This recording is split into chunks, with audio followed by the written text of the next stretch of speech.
to today's edition of Meet the Boss. My name is Emmanuel Quist. Today we are telling the interesting story of four dynamic young men who are behind CAP Limited, the brand that brought Python power banks into Ghana.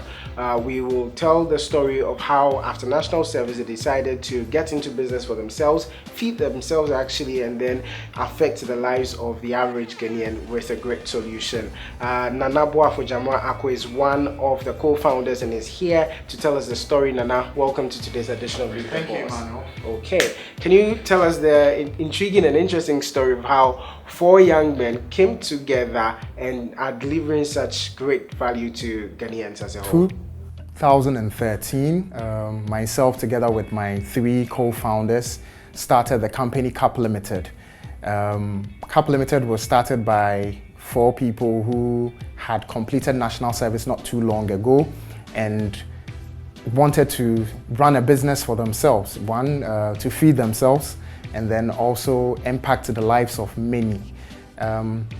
Python itself, we introduced on the market in 2014, late 2014, and it was in response to the then energy crisis that we were facing. We met up one evening talking about how the problem was affecting everyone and then how we could help by providing a solution that was cost efficient but would also bring relief to many. So in discussions, we were talking about when lights go off, what are some of the things that people worry about or are concerned about the most. And the mobile phone came up. So we thought it wise to look at a solution that would give power to the mobile phone at a time when power was quite scarce. And the concept or the idea of power banks was birthed. Everything else followed from there as we considered things as manufacturing the power bank here as against bringing in an already established brand that would work as a franchisee of. That's the simple story of how Python was birthed. All right, so in a nutshell, can we say that you introduced the mass market, the average Ghanaian, to the idea of power banks and what they could do? I would say yes, categorically. I think prior to Python, there wasn't any brand or any business doing power banks the way we have done in the last 20 months. Power banks were on the market already, but you could probably find them on the open market, say in Circle or Accra, but a brand that is well established like a Samsung or a Toshiba or a Lenovo and was solely in the business of marketing and distributing power banks to the masses, we were the first to do it in Ghana. That's impressive. Let's talk about your backgrounds. Four friends, four young men behind this brand.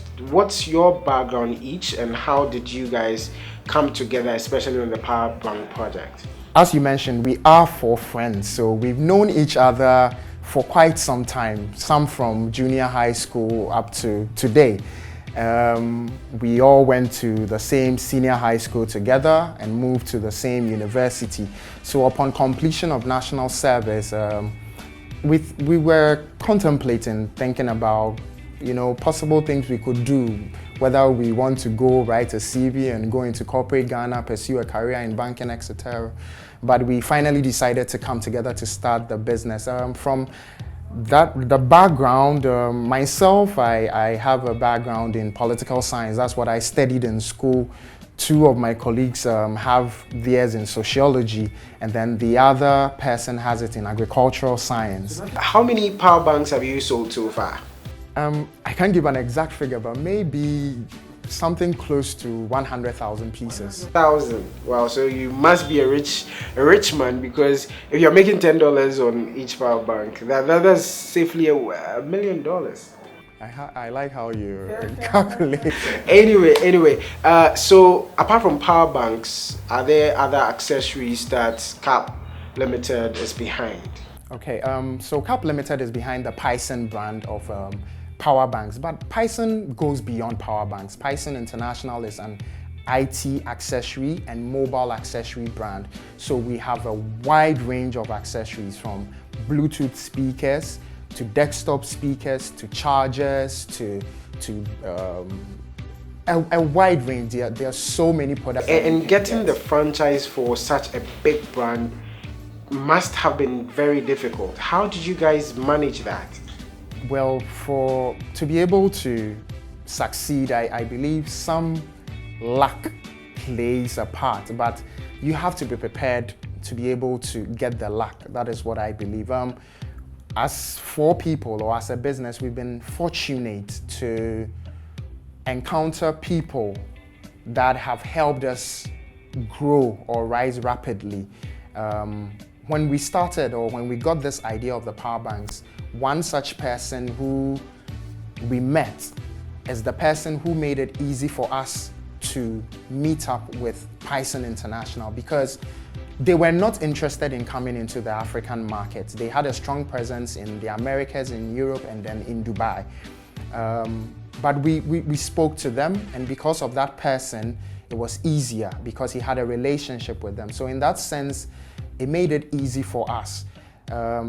What you said is not far from the truth. An international brand wanting to leverage their products, their services, their practices, there's a lot that they require. And for 4 young men, it seemed very huge. But I think with persistence, with due diligence, and then also with the help of the partner that we found at the time, we were able to meet those requirements. For 4 young men doing such a big project, running such a big company now, what has been the biggest challenge for you?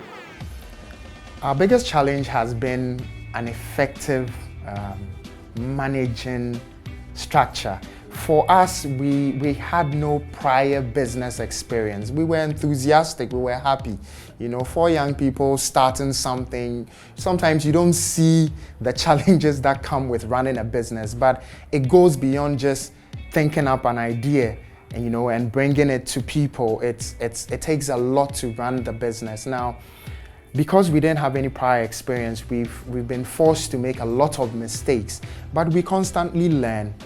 That would be our major challenge. Finance, as I mentioned in answering your earlier question, continues to be a challenge, and we have to constantly be innovative to find ways around it. And you should be rich by now. You've sold enough power banks to be rich by now. We were, but we believe that we're on the right path. Okay. It will come with Okay, we'll come to the fact that you have a license for Python products across West Africa, which is very huge, and how you intend to take advantage of that. But you've talked about the weaknesses. Let's talk about how difficult it was for you to market such a new product, to Ghanaians.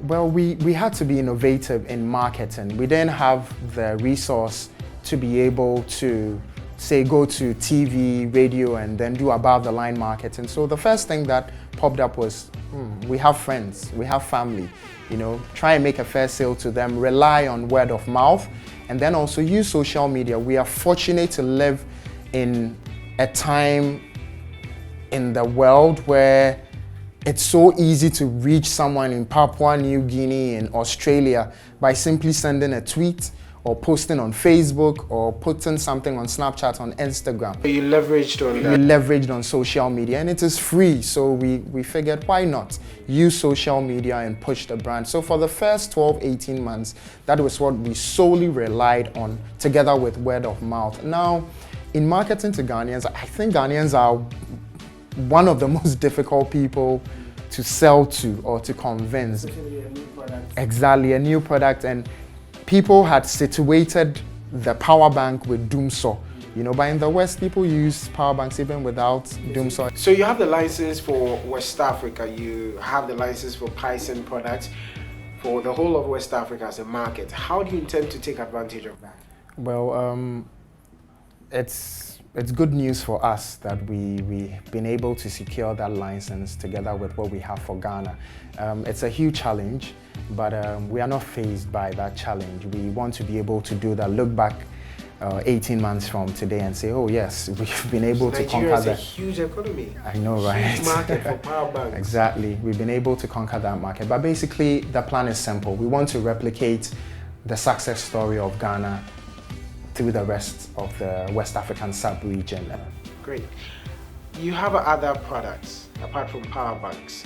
You've introduced other accessories and stuff. Can you run us through what Python has on the market now and what, of course, we can expect? Python is the #1 brand in mobile and IT accessories, without a doubt. Our product range is wide. There's a variety. We have power banks as usual. We have chargers for every kind of smart device, from tablets to phones to phablets. We have chargers, we have Bluetooth speakers, desktop speakers, we have humidifiers. There are some things that people see on our website and they ask what's the use of it, but we want to provide that variety. We want to bring that same level, you know, of options that it's on other Python international brands, say in Dubai, to Ghana as well. So visit www.python.com.gh and any and every Python product that we have available will be accessible to you.